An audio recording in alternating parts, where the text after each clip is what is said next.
Hey, Ducks fans, Michael Polak here, bringing you the first ever episode of Off the Fowl Pole. That's right, FOWL, Fowl Pole. We're going to be bringing over the next several weeks and months some great Ducks alumni along with us to talk about some of their great moments in their history, both as a member of the Ducks, of course, in their Major League and professional baseball careers as well, and give you some great info and insight into who they are as a person and on the baseball field. So without further ado, I'm joined by an all-time Ducks fan favorite. Great way to kick this off, and it's none other than Lew Ford. Lew, thank you so much for taking the time and joining us. How's everything been with you? It's been good. It's been a very hectic year, I'm sure, for a lot of people out there. But you know, there, there's definitely a big light here at the end for me. I just bring up right now. I just recently had a daughter in the last month and a half, and we're very grateful and blessed that everything turned out well. There were a little bit of complications there at the beginning. So, we're just very happy to have her with us right now. And, that's been a big part of my life this year, going through all that and now having her here. I'm sure that is such exciting news, both for you, your family, Gladys and her family, of course, baby Ella joining this world not too long ago. So I guess the best question I can ask is, what's life like being a dad once again? Oh, it's great. I like, there's a lot of things, I guess, my children are older now. I got two kids in college, in their 20s now, and a daughter that's 11. So, it's been a while since I've had a baby, and, it's fresh and new, and it's fun. I'm enjoying it. It's a lot of work. I don't remember that part of it so much, but yeah, it is a lot of work having the baby, but it is so much fun. I forgot about a lot of these little things that happen, and it's a lot of fun being a part of this again with I'm, her. I'm sure a lot of nights with not as much sleep as you would enjoy, but overall, has Ella been fairly cooperative for you and Gladys? Yep, here she is. This is Oh, wow. everybody. She She's is so cute. everybody. The And newest Ducks fan joining us. yep, newest Ducks fan. She looks pretty calm right now. She's a good baby. She really has been. She's been a great baby, and we're just so happy to have her with us and healthy and everything. So just want to introduce her to everybody. There she is. There's Ella. Excellent. Hi, Ella. Thank There. you so much for joining off the foul pole. Yep. Great Yep. to see you. All right, baby. See you in a little bit. Well, that is such great news, and obviously in a year where there's been so much negativity and a lot of disheartening news for so many, that is certainly, as you mentioned, a light at the a light that shines throughout 2020. So that is great to see. The rest of the family, how's everybody else doing and getting through this year? They're all right. I mean, like I said, I have two sons. They're both going to college. They're able to, continue their school. Um, they're getting their hours, and I don't think they're, losing any time over this. It's more difficult. They are playing baseball there, and that's been cut back from last spring and now. So we'll see how that plays out. But my children are doing well. I'm doing well. So yeah, my family back home, everybody's safe. So we're thankful for that. With this tough year that's happened so far, that everybody's all right. No question. That's the most important thing, is that everybody's healthy, everybody's safe, and getting through this. And sooner rather than later, we'll get to 2021 and hope that the new year brings some better news for all of us. Yeah. One of the things I wanted to ask you about, too, that you did during the course of this year was coach in the One Flock Summer Baseball Experience, one of those summer camps that we held here at the ballpark. It was great to see youngsters from around Long Island getting to play ball on this field. Tell me about that experience and how much fun you had working with some of the youth on Long Island. Yeah, I always enjoy coming out there, working with the kids that come out for the Ducks camps, especially. It's summertime. It was a beautiful summer out there, and we were able to, play some baseball, have some fun with the kids. and, learn a little bit in the process with them. And, we had a lot of fun. We happened to do a lot of camps out there, and, hoping we can continue to do that, next year too. So, I think it was a great success, and I was happy to be a part of it. It certainly drew rave reviews from all the kids who took part. I know it was also probably exciting to get reunited with your former manager, Kevin Baez, former fellow coach Kevin Baez, as the two of you coached together. How much fun was it working with him again? It's always fun. KB and I were together a long time, and very, very friendly, very good friends with each other, worked really well together. And, it was nice to catch up with him. I hadn't seen him it'd been a while since I've seen him, but, it was just like old times. We had a good time. We did the camps, and, I think the kids enjoyed it, and everything went really well. For sure. Well, going back to your playing days back in 2019, the last time you took the field was October 6th of 2019 down in Sugar Land, Texas, of course, the night when you guys clinched the 4th Atlantic League championship in franchise history. Take me back to that night and overall to that year, and how special it was to be part of a team that won more games than any other team in franchise history. I think it's something that, we'll continue to look back on for years after this. And, it's almost like the farther we get from it, the more special it was, because you don't realize at the time, that you're there, that, everything that's going on, that, is really doesn't happen that often, and ever with the Ducks. So to have the best record, to win the championship against, the second best team who had also beat us previously, we had been the best two teams in the league. And then, we're the best team again this year, and we come out on top at the end. It's something I think will be remembered a long time here. And, I have great memories of it, of the coaches, Wally, Rick, Ed, and then the players, great staff, great players, great, front office. I think it's probably the best season ever. And, you kind of look back at it and you realize, hey, we had so many guys sign, we had guys injured, and to be able to continue to be the top team throughout the league, I think shows how deep the team was, how, good the staff was, and, the front office to be able to replace the players that we had lost, which was a big part of the season too. So, the fans were wonderful. Again, we have the best fans here, and a lot of them came down there to Sugar Land to support us, Sure. which really appreciate. So just a great season overall, and it's going to be a tough one to top. That's for sure. It was definitely, one of the best ever. There's no question it's going to be very difficult for any future Ducks team to accomplish everything that last year, 2019's team did. Was there any moment thinking back on it that you said to yourself, you know what, I think this team has what it's going to take to win it all. I'm confident that they're going to be able to win it all because of a specific game, a specific moment, anything like that? It's hard to think back. Maybe later I will. Like right now I'm thinking back, and, I think we were confident from day one. From day one, we were confident we could win it all. Maybe before that, working with Mike and Wally about, just signing the players that we did have on this team. We had a very good team to start the season.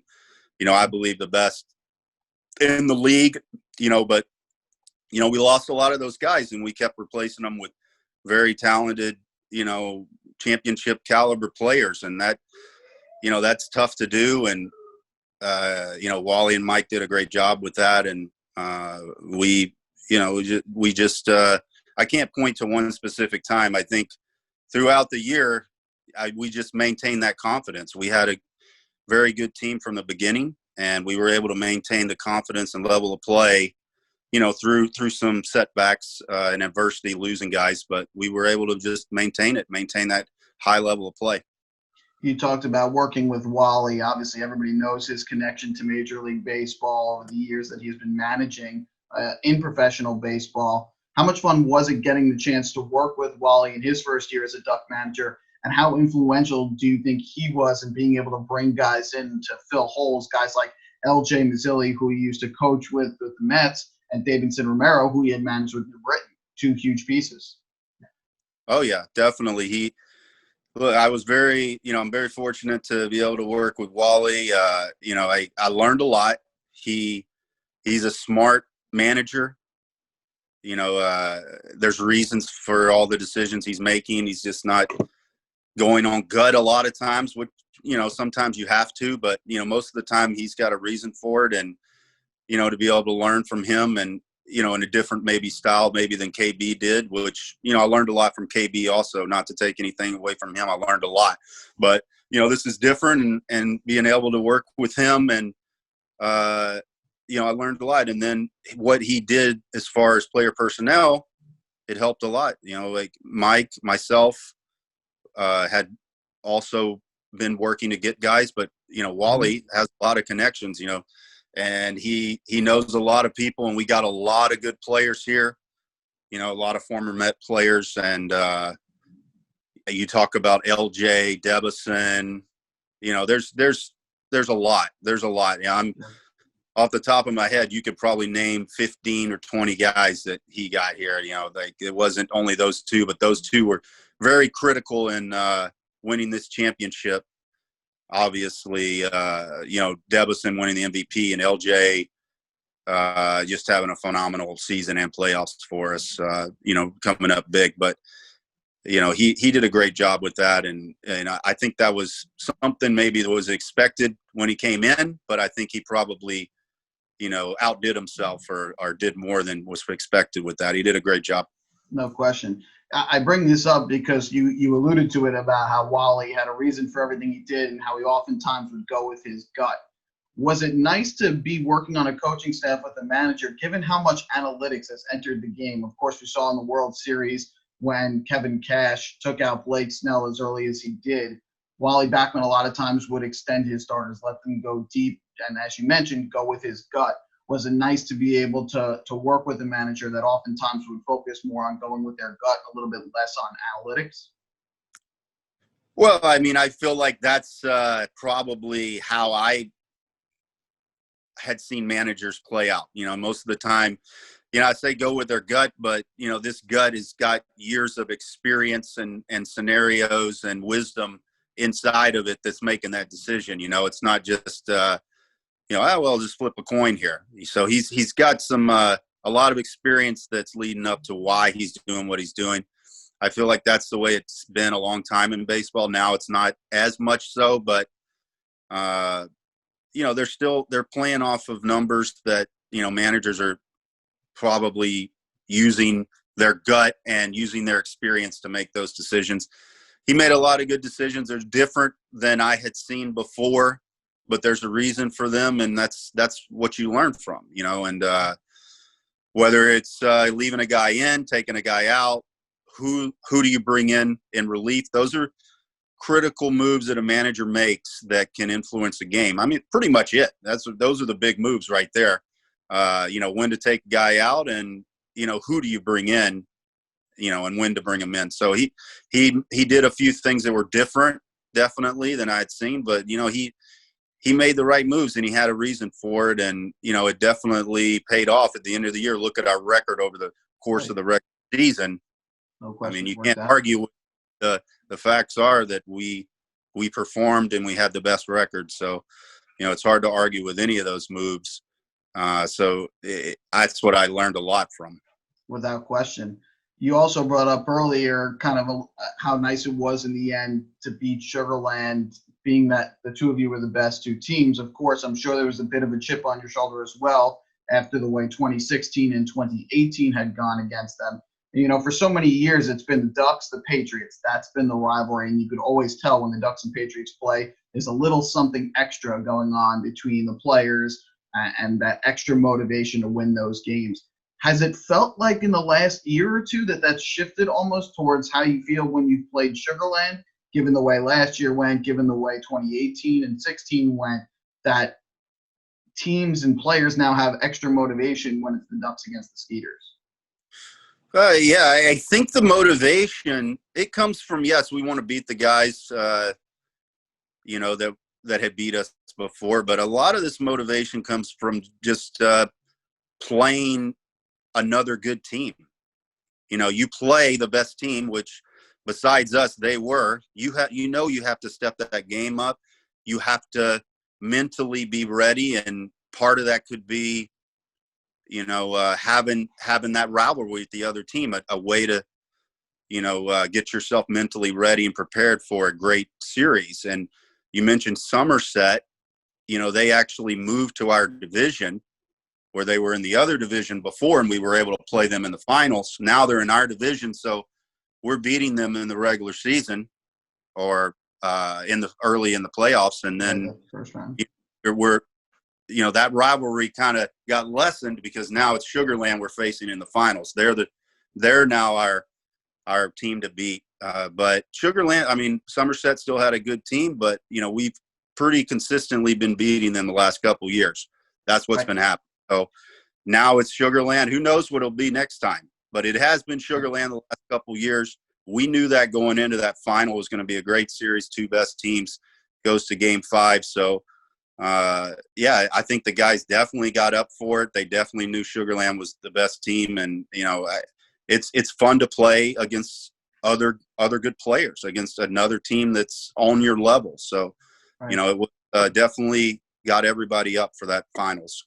No question. 2 straight years went to a decisive Game 5, and both Game 5s were classics. So, without question, it's been exciting to see, and that's something that many fans don't think about too. Somerset moving into the division, in the Liberty division, it makes that great rivalry, but no longer are you seeing those two teams playing for the championship. So that's something that's a little bit different, and that's probably why the Ducks and Skeeters have almost come to the forefront a little bit.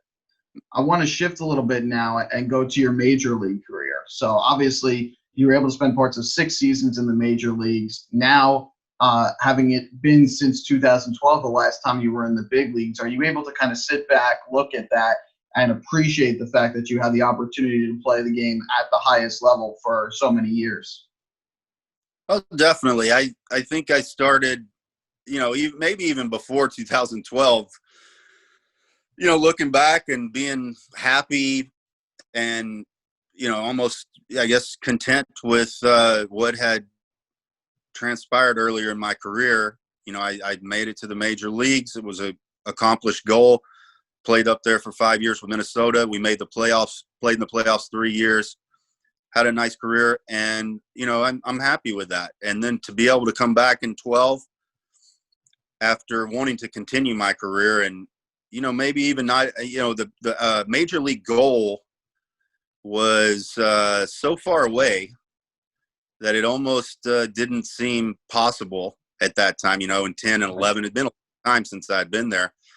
But it got closer and closer, and I was able to, with the help of playing in this league, in the Atlantic League, able to continue playing and get signed, go back with Baltimore, and continue to play well and get a chance again in 2012. It's something that, really I hadn't imagined before that. But, looking back, it's something definitely special I'll never forget. And to make it to the playoffs that year with Baltimore, who, hadn't had a lot of playoff appearances. I think 10 years since they had made it. So they had a huge fan turnout for those playoff games. Great fan support, just great atmosphere over there. It really was just a great experience, and happy to be a part of it, and the players over there and the coaches. So, I've had some really good teams I've played on in the major leagues, 6 years now, 4 times in the playoffs. Yeah, pretty impressive. Great players, got to play with MVPs, Gold Glovers, Cy Youngs, all in one season, one year with the Twins. So yeah, had that's pretty good. Cy Young and MVP on the same team. So right. We just had some great teams, and it's really special to have been a part of those, and with being a part of that team, been friends with those guys and the coaching staff and everybody over there. Just great experiences. So looking back, it's definitely looking back fondly on all that. Well, there aren't many players that ever end up making it up to that upper echelon, that major league level, when they start out in professional baseball or even in amateur baseball in high school and in college. You were one of those lucky few. but even fewer are able to make it back to the major leagues, especially after being out for so long. As you mentioned, in 2012, you accomplished that. Started the year with the Ducks. By middle of the season, you were in the big leagues with the Orioles. Is that accomplishment a little bit more emotional, a little bit more meaningful for you, having been able to not only make it to the major leagues, but that opportunity to be able to get back there after playing in the Atlantic League, after having not played in Major League Baseball for over 4 years? Does that moment kind of sit with you as being a bigger accomplishment in the end? It was definitely more emotional. I'm not a really emotional guy, but it was definitely more emotional. I don't know exactly why. I'm trying to think back on it, but definitely the first time I got called up, I was very young. I figured in the back, I wasn't thinking about getting called up at the time, but I thought I would eventually. I was playing really well in AAA. I thought I would, but you can't get tied up in thinking about getting called up and lose focus on what's going on. So it was great getting called up, but it was like there was a progression from when I got signed, and I kind of just moved up each level a little bit at a time and got to AAA, and I was right there, got called up. The second time there with Baltimore, it was a completely different road. And it like I said, it went from kind of not even thinking about playing in the major leagues again, or that being so far away that, it didn't seem possible, to becoming really possible and probable there in a short period of time. Right. So there was a lot of emotions just getting called up. I really, couldn't, I wasn't thinking about it at the time, but after I got called up, I'm like, wow, I've come a long way in a short time here, a very long way. And maybe the first time it was more of like a small progression, so that's why it wasn't as emotional. I don't know, but I was slowly going up. But this one, I went, like you said, from here in Long Island in the Atlantic League to the major leagues in a few months. And, it was a quick ride there, and it was a little emotional going up, definitely. Yeah, definitely not an easy task to accomplish, but you certainly did it. I have to ask, though, you mentioned making the playoffs. Was it 4 times in your major league career? 3 of those, though, your postseason career ended at the hands of the Yankees. Is there any sort of animosity towards that team in the Bronx? Oh, no, not at all. Not at all. Like I look back and, and the same thing here, still here. Like I've won a lot of championships, a lot. And we had actually won the year before I got called up. We had won the AAA World Series, and the year before that, we had won the AA World Series. So we were up. I'm used to winning. I'm 2 years in a row won the championship. I'm moving up with some of the same guys, Justin Morneau, Kadire, Right. big guys. We're all coming up together, and we're winners. So when we got there in 03 and 04 playing the Yankees, in my mind, we could win. Like, this is a baseball game. We're all, we have the same chance to win as the other team. Right. And we have a history of winning. At least I did, and some of the guys on the team that had come up, we had been winning. So, with the Yankees, I always thought we were going to win those series. Like, it was no question in my mind going in. But, looking back, we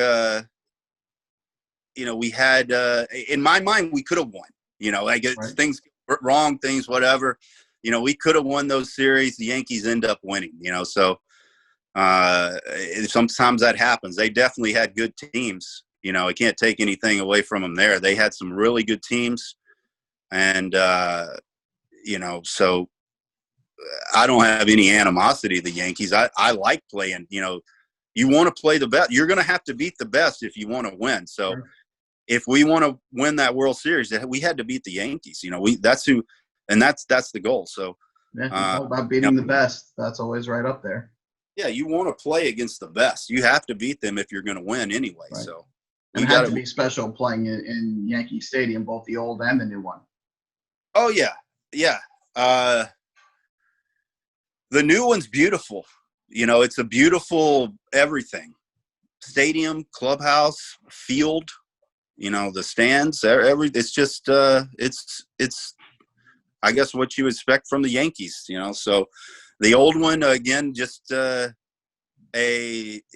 of a historical site now. You know, you're playing on the same stadium as who have Babe Ruth or Lou Gehrig. You know, you're playing on that same field, kind of like Fenway.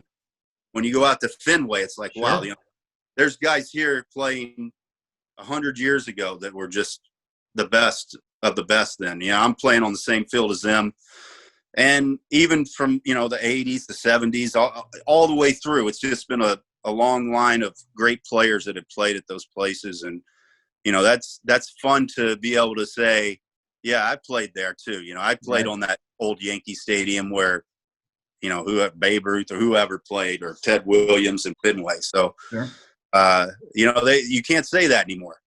That you know, it's gone now. So, your focus at the time is beating that team that you're playing. But then again, when you're standing out there before that pitch is thrown, you know, standing. Yeah, but in the playoffs, that's not what you're thinking about. No. I'm thinking about like the first time I went there. Right.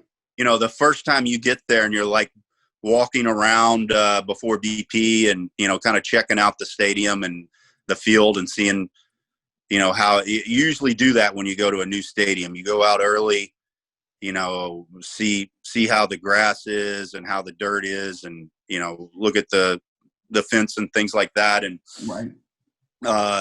that's when you're thinking about, wow, you know, like, you know, there's some many Hall of Famers, and they got all their plaques out there and that have been here, you know, and this is kind of cool right now. And you're getting to play against A-Rod and all these other guys over there. So Jeter, Mariano, you know, future Hall of Fame guys. So yeah, I think the first time you go there, that's kind of, wow, this is really cool.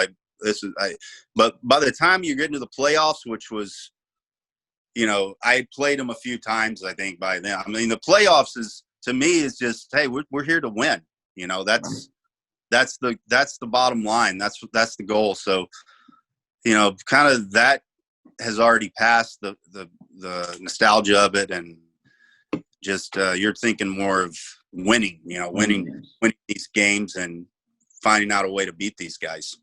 You mentioned all that you play with so many great players, Gold Glove winners, Cy Youngs, etc.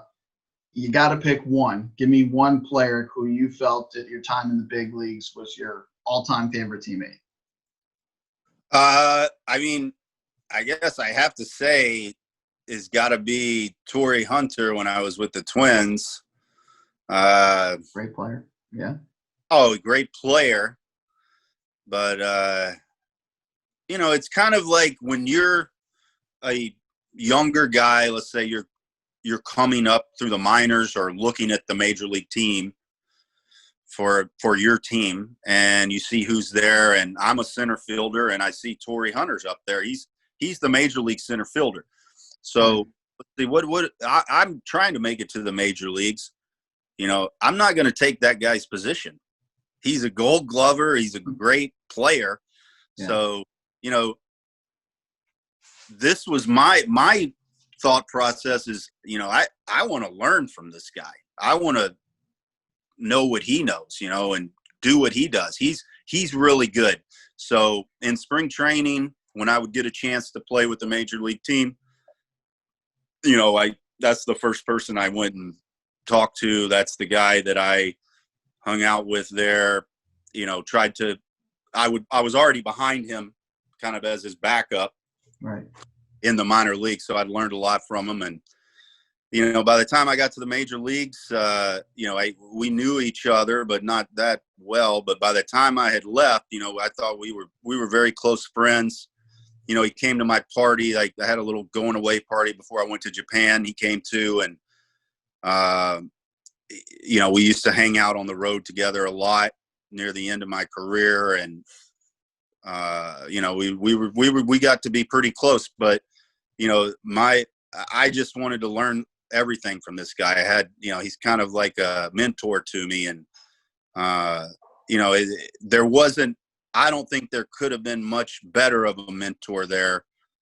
You know, with the Twins, you know, he was really good. He's a smart guy, and you know, like I learned a lot. I learned a lot from him. Well, you're a Texan at heart, but now you've basically officially become a Long Islander, having played with the Ducks for 10 seasons, and of course now living in Central Islip, not far from the ballpark. How much do you consider yourself now more of a Long Islander versus being from Texas? I don't know. I feel like I am a Long Islander, but there is, I guess, times when you know, like my Southern style shines. I guess I don't know how to put it, but Right.